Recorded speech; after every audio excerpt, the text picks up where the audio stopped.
So we left off with the bully tripping the person walking down the hall, and that is why the waves crash. So as the speed and length of the wave diminish, the wave grows higher, the steep wave front collapses, and the wave breaks along the shore. So you can see it right here in this diagram. Normal waves out in deep water. As it reaches the shore, you can see that it starts to slow down on the bottom. Keeps going, and that's why you see those waves crashing on the beach. Now, wave refraction, when these waves are coming in and crashing, they do curve around. All right, so the wave energy does come in around here as well. You'll see later on some of the things that form because of that refraction.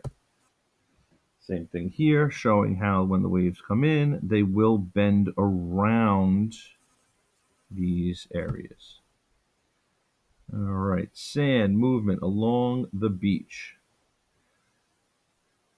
Sand is going to move because of those waves. So the waves that reach the shoreline at an angle cause the sediment to move along the beach in a zigzag pattern called beach drift. And they form what we call these longshore currents. So most of you, hopefully at this point, being that you live on Long Island, have been to a beach. And a lot of times you go swimming. When you go into the water, you swim around for a bit, you come back out, you're nowhere near where you went in. You've actually been caught in this longshore current. So let me go to the next slide. Okay, here's where it is. So most of the time, waves do not go up and down the shore directly. They come in on an angle. So when they go up at an angle, they come down at an angle. Up at an angle, down at an angle. That causes this parallel current to the shore called a longshore current. So let's say you're at the beach, you come into the water, let's say here, swim around for a bit. You don't even realize it, but the water is moving in this direction and you end up coming up here. So you were actually in the longshore current. So again, same thing. You get that zigzag pattern causing that longshore drift or longshore current. So most beach sand is created by weathering. Waves come up, the sand grains rub against each other, they break down, they become smaller, or they're carried by rivers down. So the beach sand is then being moved by this longshore current.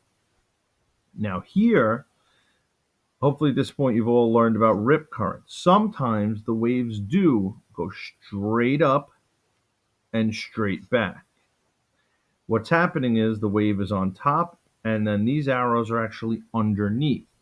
So if you go out and you get caught in a rip current, the water is actually pulling you away from the beach. Very dangerous situation. A lot of times they'll actually close the beaches down.